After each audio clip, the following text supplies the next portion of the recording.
Bonjour mesdames et messieurs, je suis tout à fait ravi de vous retrouver dans cette nouvelle édition de votre émission semi-hebdomadaire autour du monde édition Afrique. Comme vous savez, pendant cette édition, on essaye de vous présenter presque les grands efforts déployés par l'Égypte sur la scène africaine dans plusieurs domaines, que ce soit politique, économique ou même dans d'autres domaines. Aujourd'hui, on vient d'assister à un événement tout à fait important. Il s'agit de la célébration du lancement de la stratégie nationale de la propriété intellectuelle. En fait, Dr Mostafa Madbouli, notre Premier ministre, a assisté à cette célébration qui est lancée sous les auspices du président Abdel Fattah al-Sisi. La stratégie nationale la stratégie nationale de la propriété intellectuelle est la première étape du genre dans le domaine de la propriété intellectuelle. Et ces objectifs et ces axes sont liés à chacun des objectifs de développement durable des Nations Unies, au programme de développement de l'Organisation mondiale de la propriété intellectuelle, ainsi qu'à la vision 2030 de l'Égypte, à la programme de réforme structurelle adopté par le gouvernement afin d'assurer l'harmonie, l'intégration entre les politiques et les objectifs de l'État dans tous les domaines. À rappeler que la stratégie nationale de la propriété intellectuelle vise également à arriver à la bonne gouvernance institutionnelle de la propriété intellectuelle par la création d'un organisme national de la propriété intellectuelle qui fait des efforts des services et des offices de la propriété intellectuelle et le redit au reste des autorités et des institutions du pays en soutenant la transformation numérique en fournissant des services d'enregistrement, de dépôt et d'enregistrement par des moyens technologiques modernes. Petite pause, après ça, on va se retrouver.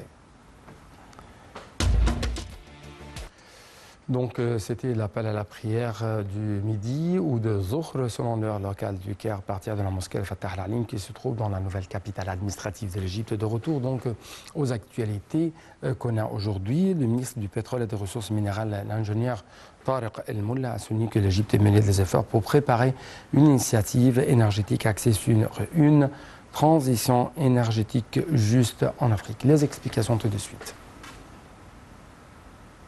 Lors de la première réunion de coordination du Forum des pays exportateurs de gaz pour préparer la COP27 prévue à Sharm el-Sheikh en novembre, le ministre du Pétrole et des Richesses minérales Tariq El-Molla a rappelé que l'Égypte hébergeait cet événement au nom du continent africain et serait son porte-voix qui communiquera ses droits et ses ambitions en matière de développement économique et social durable et global. La pandémie du coronavirus et les défis géophysiques inédits survenus récemment à l'international ont fortement perturbé les chaînes d'approvisionnement énergétique, d'où l'importance du rôle du gaz naturel dans le mix énergétique mondial sur les longs et moyens termes, a expliqué le ministre.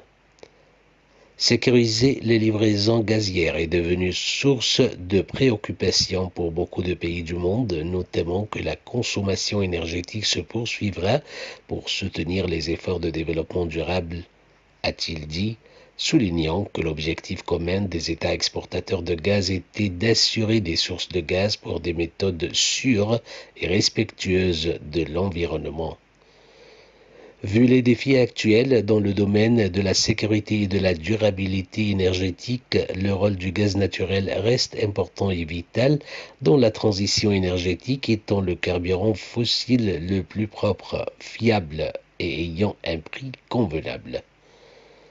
L'Égypte met en œuvre actuellement une stratégie axée essentiellement sur le gaz devenu le carburant généralisé dans divers industries et secteurs dans le pays, a fait savoir le ministre. L'Égypte a réussi à réaliser une autosuffisance en gaz naturel en 2018 et à en exporter sous forme liquéfiée, ce qui a permis d'en étendre les usages sur le marché local. Plus de 13 millions de foyers sont approvisionnés en gaz alors que 500 000 véhicules ont été convertis à ce carburant, a-t-il poursuivi. Le Caire est parvenu à renforcer sa position de hub régional pour le gaz et le pétrole en renforçant son intégrité avec les pays voisins et son rôle de fournisseur de gaz au marché européen. Par ailleurs, a repris Al-Mullah, les pays africains possèdent de grandes potentialités dans le renouvelable, mais sont à un stade reculé dans le domaine du développement économique. Le rôle du gaz et du pétrole reste vital dans le continent où les principaux défis sont le manque de fonds et d'écotechnologies modernes pour réaliser ses ambitions concernant le développement et une transition énergétique à faible émission de carbone.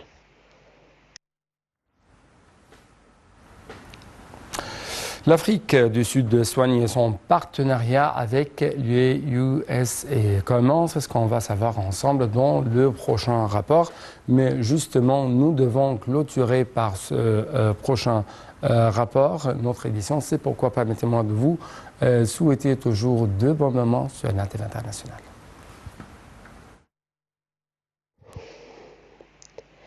Le président américain Joe Biden a vanté le partenariat essentiel entre les États-Unis et l'Afrique du Sud en recevant son homologue Cyril Ramaphosa sans dissiper toutes les divergences à propos de l'Ukraine. Nous devons vraiment nous assurer que nous nous comprenons pleinement, a dit Joe Biden assis aux côtés du président sud-africain dans le bureau ovale avant que ne commence leur réunion. Les États-Unis sont un partenaire important de l'Afrique du Sud, a dit Cyril Ramaphosa, évoquant les centaines d'entreprises américaines installées dans son pays. Il a dit vouloir étendre ses relations économiques et a déclaré que sa conversation avec le président américain porterait aussi sur la stabilité et la sécurité internationale en faisant référence aux attaques terroristes au Mozambique, pays frontalier. Aucune mention dans ce bref échange devant les journalistes de l'Ukraine, alors que l'Afrique du Sud est restée neutre depuis le début de l'intervention russe en Ukraine et a plusieurs fois indiqué qu'elle ne se soumettrait à aucune pression occidentale pour condamner le régime de Vladimir Poutine.